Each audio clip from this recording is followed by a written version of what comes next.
Ini kesalahan dulu apa sih? Kesalahan dulu para pejabatnya sibuk terima duit. Cara mengambil kebijakan yang agak aneh untuk saya. Saya tanyakan, cukai rokok gimana? Sekarang berapa rata-rata? 57%. Wah, tinggi amat. Keraun lu. Assalamualaikum warahmatullahi wabarakatuh. Teman-teman dimanapun berada, semoga sehat selalu. Akhirnya, Kang Deddy Mulyadi bersama Menteri Keuangan terbaru Purbaya Sadewo membongkar kenapa Indonesia banyak hutangnya, ya. Terutama kemarin Menteri Sri Mulyani sampai segitunya, ya, mewariskan hutang begitu banyak, ya, di negara kita ini. Miris, teman-teman. Oke, teman-teman, kita coba lihat videonya. Ini kesalahan dulu apa sih? Kesalahan dulu para pejabatnya sibuk terima duit. Dari pembebasan, udahlah, dari izin segala macam, nggak mikirin ini orang digusur mau dikemanain. Saya mikirnya bukan itu hari ini. Saya berikan contoh. Di daerah Bekasi, di daerah Karawang, pertumbuhan rumah elitnya tinggi banget, luar biasa. Tapi di depan rumahnya, rumah kumuh, warung-warung kumuh berjejer.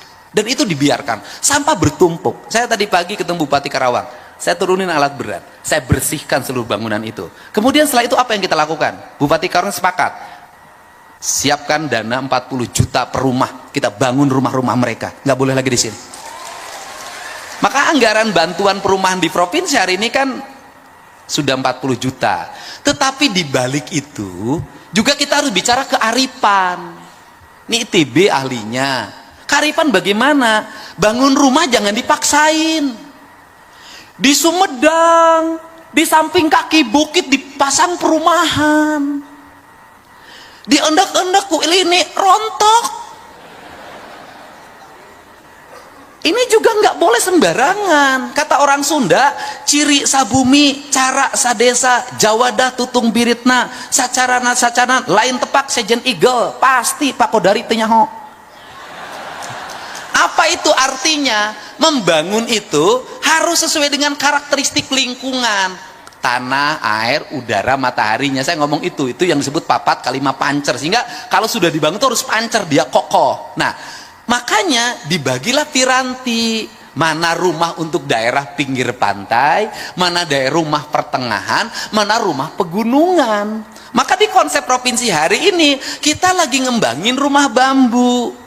Di daerah-daerah yang seperti Sukabumi, Cianjur, Garut Selatan, Bandung Selatan, kemudian daerah Bandung Utara, itu nggak bisa lagi semua dipaksain tembok, semua harus disesuaikan dengan kontur lingkungannya. Untuk apa? Apalagi dengan ancaman Trans Lembang. Kan harus kita pikirkan bencana yang akan ditimbulkan dengan itu. Setelah itu maka yang paling berikutnya harus dirumuskan oleh kita adalah membangun brand tentang rumah. Bagaimana brand? Kita ini rumah itu tidak dibangun berdasarkan culture-nya. Bangunan-bangunan ini sini, ini beda, ini beda, ini beda, ini beda. Makanya kenapa, apa sih yang unggul dari sebuah kompleks developer perumahan itu? Yang unggulnya adalah bangunannya sama, jalannya, aksesnya ada, fasilitas umumnya ada. Yang paling berat hari ini adalah di perumahan biasa. Kenapa? Lomba-lomba, tetapi di situ harus ada pembatasan, Pak. Pembatasannya bagaimana? Mereka yang mendapat akses terhadap kredit perumahan tipe 36 itu tidak boleh besok tiba-tiba dirubah perumahannya menjadi tipenya tipe mewah. Kenapa? Ketika dia ngambil perumahan subsidi di situ 36, besoknya dia bangun 3 lantai di situ, maka dia sudah mengambil hak orang lain.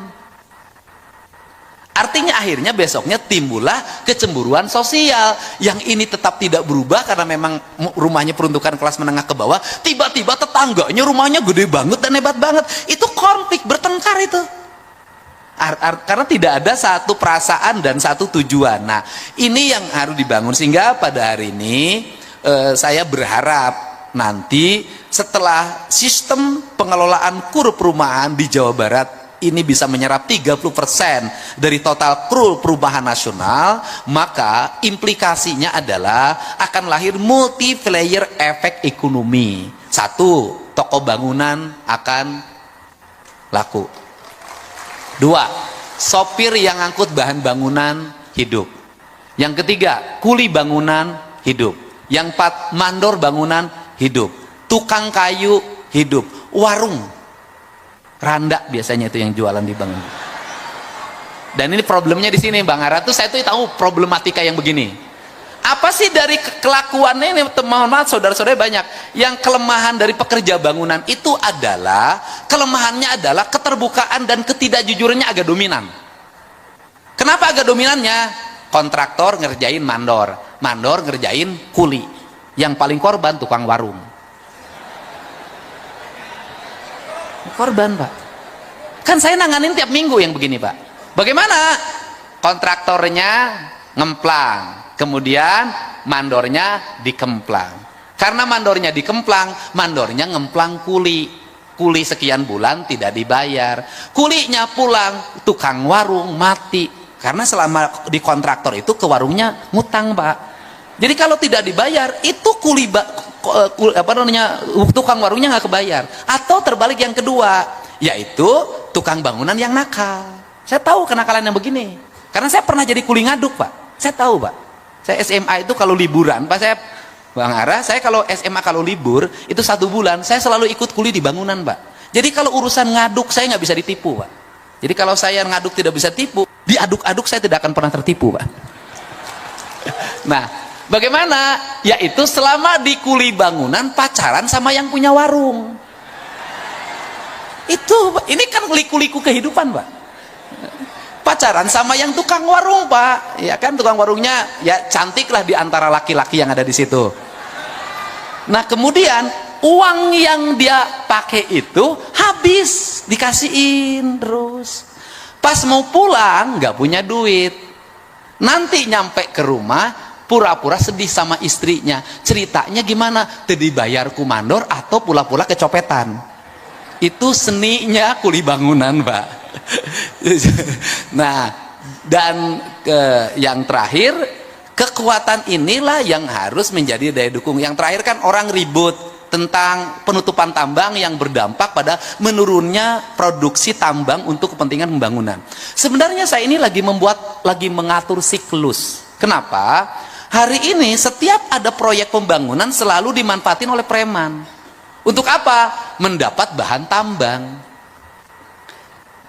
Ahli tambangnya tidak punya, modalnya cuma sewa alat berat. Ngambil bahan baku di mana-mana. Jualnya sama dengan yang lain yang berizin. Bayar pajak tidak, bayar reklamasi tidak, hanya pinjam alat berat. Mereka tiba-tiba menjadi orang-orang kaya mendadak di berbagai tempat. Tapi uangnya hilang lagi karena besoknya kawin lagi. Saya tahu gitu loh. Nah, saya ini sekarang lagi membuat regulasi untuk apa? Pembangunan yang di sini, sumber tambangnya dari sini.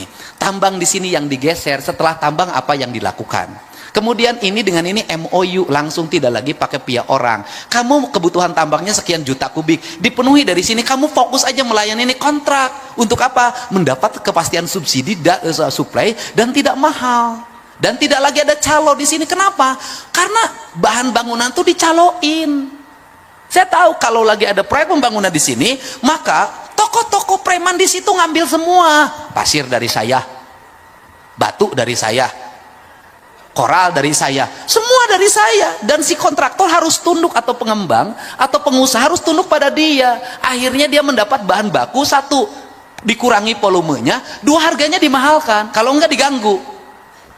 Maka saya udah pengalaman yang ini, maka oleh saya dibuat nanti ini langsung nih kirim ke sini, ini langsung kirim sini. Andai kata pun dia ingin menjadi supplier, maka bahan baku yang disuplainya sudah dari perusahaan tambang ini. Dia tidak bisa ngurangi volume dan dia tidak bisa naikin harga karena sudah ada kontrak harga. Wajarlah untuk bagaimana menghidupi kontraktor lokal, ya kamu dapat sekian nih, ini dari sini Anda angkutan. Saya tuh bangun itu untuk apa? Saya ingin mendidik masyarakat Jawa Barat untuk tidak boleh untung dari enteng. Setiap orang yang berusaha harus kerja keras dan berkeringat, tidak boleh hanya menjadi jagoan kemudian jadi kaya. Saya nggak mau, karena nanti orang Jawa Barat tidak kompetitif. Nah kemudian yang terakhir, apalagi problem dari perumahan ini Bang Ara adalah mendapat kepastian developer yang berkualitas dan jujur. Karena seringkali jadi rakyat kecil tuh dikorbanin lagi. Bagaimana? Banyak developer yang bebasin tanahnya tidak lunas. Setelah itu ketika sudah lunas sertifikatnya tidak bisa dibagi. Karena dari induknya belum dipecah. Terus setelah itu apa lagi? Banyak yang sudah masuk uang, bangunannya tidak dibuatkan. Dan korbannya di mana-mana. Nah, untuk itu sudah selayaknya Ray, ini Mas Joko, mengumumkan developer-developer yang memiliki standarisasi berdasarkan penilaian Ray. Ini penting. Kalau yang jujur kayak Mas Joko kan makin banyak. Nah nih, ya harus berani. Ini abadnya abad keberanian. Kenapa? Karena Ray bukan hanya melindungi developer, Ray harus melindungi konsumen. Kalau mau saya buka itu pengaduan, ngantri Pak, yang korban seperti itu. Nah, karena karakter developer juga sama. Kenapa developer banyak mengalami problem ekonomi? Bukan tidak dibayar dari pengembang, dari konsumen, bukan itu. Itu tadi gaya sudah lebih dulu, kantornya hebat, mobilnya bagus, istrinya tambah. Tiap minggu ke luar negeri, ya itu yang susah. Sama dengan kontraktor-kontraktor di kabupaten dulu saya zaman bupati, punya borongan 200 juta, malamnya sudah karaokean dengan yang baru. Saya tahu lah karakter begitu. Dapat 30% DP, itu nggak dipakai untuk bank, bukan. Dia sudah pakai nyanyi, atau dapat kerjaan dapat kerjaan proyek, disubkan lagi, habis disubkan lagi. Banyak kontraktor yang saya lihat itu selama jadi kontraktor hanya menjadi anggota asosiasi pengusaha, tapi tidak pernah ngeborong, ngesub aja kerjanya. Nah kalau nggak kebagian paling puas ya, aing tuh kebagian, aing asli orang dia, modalnya begitu saja. Di abad digital itu nggak bisa lagi begini. Jadi pada akhirnya siapapun yang jujur mengelola maka dia akan mujur. Developer jujur, sukses. Jadi menteri jujur, sukses. Jadi para bupati jujur, sukses. Minimal tidak bertengkar dengan istrinya. Jadi inilah yang menjadi harapan saya. Jadi ekosistem ekonomi perumahan itu adalah siklus ekonomi perumahan yang berjalan semua orang. Dan yang terakhir adalah kehati-hatian dalam penataan ruang. Kenapa? Karena kita ngejar target produksi rumah, harus kita hati-hati terhadap penataan ruangnya. Kalau tidak, yang dijanjikan rumah mewah bebas banjir, ketika musim hujan banjirnya 2 meter. Yang terakhir, negara harus mulai membatasi kepemilikan rumah. Kenapa? Karena habisnya tanah itu oleh orang yang ngambil rumah di mana-mana. Saya tahu lah di Jawa Barat ini, misalnya di Bogor, waktu dulu rumahnya penuh. Dan kebanyakan perempuan yang ngisi rumah itu. Ketika suaminya pensiun, perumahannya kosong semua. Rupanya pindah, ketahuan. Nah maksud saya, sudahlah gitu. Punya simpanan diambilin perumahan gitulah. Ya udah, susah-susah amat. Ada pengembangan baru tempat ini, ngambil satu buat yang kuliah di sini, buat yang kuliah di sini. Besoknya pensiun, kan nggak ada yang torin rumahnya. Istrinya juga diambil lagi sama yang lain. Nah, ya udahlah. Bapak-bapak kan semua pemain, kan saya pelatih, Pak. Banyak banget ini ya. Terus kalau turun gimana? Ini bukan saya turun, bukan mau turun ya, cuman diskusi. Kalau turun gimana? Kalau turun makin banyak income-nya. Loh kenapa dinaikin kalau gitu? Rupanya kebijakan itu bukan hanya income saja di belakangnya. Ada policy memang untuk mengecilkan konsumsi rokok. Jadi dikecil lah. Jadi otomatis industri kecil kan, tenaga kerja di sana juga kecil. Oke, bagus ya. Ada WHO di belakangnya, ada ini. Cuman saya tanya, oke, kalau kamu desainnya untuk memperkecil industri, kan pasti udah dihitung dong berapa pengangguran yang terjadi kan. Bisa itu kan pasti, makanya banyak yang dipecat kemarin kan di sana. Terus mitigasinya apa? Apakah kita sudah buat program untuk memitigasi tenaga kerja yang menjadi nganggur. Programnya apa dari pemerintah? Nggak ada. Loh kok enak? Kenapa buat kebijakan seperti itu? Tuh, diskusinya itu antara di sana. Kalau gitu, nanti kita lihat. Selama kita nggak bisa punya program yang bisa menyerap tenaga kerja yang nganggur, industri itu nggak boleh dibunuh. Ya teman-teman, ya itu dia penjelasan dari Kang Deddy Mulyadi, dan tadi kita melihat sedikit cuplikan dari Menteri Keuangan terbaru tentang ya negara kita hutangnya banyak ya, sampai 1.300 triliun. Gila-gila ya teman-teman. Coba itu ya, manajemennya apa gimana ya itu, sampai tentang bea cukai ya tadi 57%. Ya itu kenapa setinggi itu dan kemana uangnya, itu ya yang dipertanyakan oleh Menteri terbaru kita, Purbaya Yudi Sadewa. Tadi pun ya dengan ciri khasnya ya, Masya Allah ya, ciri khas koboynya ya, mantep lah, bicara apa adanya gitu, nggak di setting ya teman-teman. Dan ini sepakat sih sama Kang Deddy Mulyadi teman-teman, dengan bicara apa adanya ya. Dan ya mudah-mudahan sih kedua ini ya mencintai rakyatnya. Amin amin amin.